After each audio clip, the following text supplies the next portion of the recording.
السلام عليكم متابعين قناة البساطة في الطبخ والخياطة. عظم لكم الأجر والثواب باستشهاد أبو الأحرار الإمام الحسين عليه السلام. رجعنا وياكم بروتين كل سريع وحلو. اليوم طبعا راح أسوي لكم الزردة على طريقتي. أنا منزلتها بالقناة سابقا، بس اليوم تحتاجوها للثوابات بهذا الشهر. طبعا أخذت هنا كيلو من التمن الحصة أو الوجبة مثل ما تشوفون. طبعا نقحته تقريبا 9 الصبح واشتغلته ب4 العصر. بنات بعد ما نقحته وكملته وغسلته تشوفون شلون صار. قمت افتته بهالشكل بايدي، تقدرين بيدك تقدرين بالمحضره. انا هنا فتته قسم بايدي وقسم بالمحضره مال الطعام اللي هي الكهربائيه او الطاحونه، حسب الموجود اللي عندك بالبيت. طبعا انا بالمحضره شفت الطريقه اسرع واحسن، بسرعه فتتت عندي وما اخذت من عندي وقت. بعد ما فتت التمن راح اخليه على الطباخ. طبعا اضيف له الزيت او الزبد، تقدرين تسويها بالزبد كلش طيبه، بس اليوم انا اللي عندي موجود بالبيت طلعت من عنده ثواب الإمام.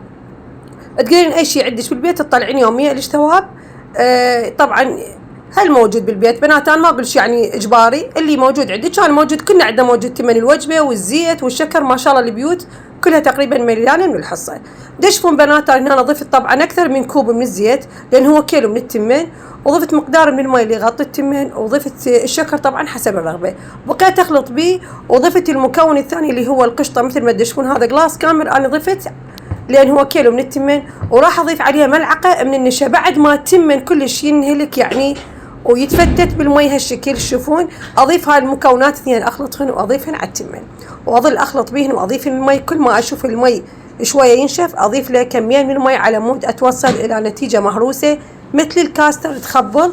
والطعم طبعا خيال. أنا هنا ضفت المي ورد وضفت الهيل المطحون، أنت بعد تضيفين فانيليا. وهناك كملت الزردة مالتنا ودشفون طبعا اندرخت كل زايد لأن ليش متنقعة قبل وقت التمن ونثرم بالمحضرة مال الطعام.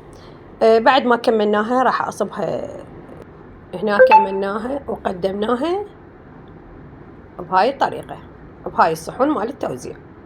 هاي الزردة هسه كملت. هنا طبعا ضفت عليها شوية قرفة أو دارسين مطحون، الطعم يصير بعد أطيب وأحلى. كلكم متعلمين إحنا طريقتنا العراقية هالشكل. راح أحكي لكم على هالفطائر. طبعا هنا أخذت كيلو من الطحين، أخذت عليه فنجان من الزيت، بيضة واحدة، ملعقتين من الحليب الجاف، وملعقة من الخمرة الجافة، وعجنتهم كلهم سوا هالشكل، وتقريبا 3 معالق من السكر أو الشكر. عم شوية تعطيني فطائر حلوة مو مالحة. راح أعجنهم كلهم سوا وأخليهم يختمرون نفس عجينة البيتزا بنات، بس شوية حلوة، وأشكلها حسب الذوق والرغبة.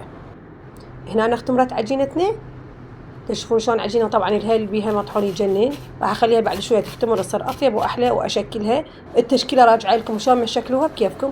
انا شكلتها بهالطريقه وخليتها شويه هم تختمر على مود بعد الحجم مالتها يتضاعف وصير الهشاشه مالتها شويه اطيب اسفنجي كلش تصير طيبه. وراح اشويها بالفرن واوزعها ويا الزردة، وكان ثواب كلش سهل وسريع وما كلفنا ويخبر. مثل تشوفون اي شيء عندكم بالبيت منها طلعوا للاجر والثواب ان شاء الله ثواب الواصل. انه ولكم تحياتي لكم وين ما تكونون.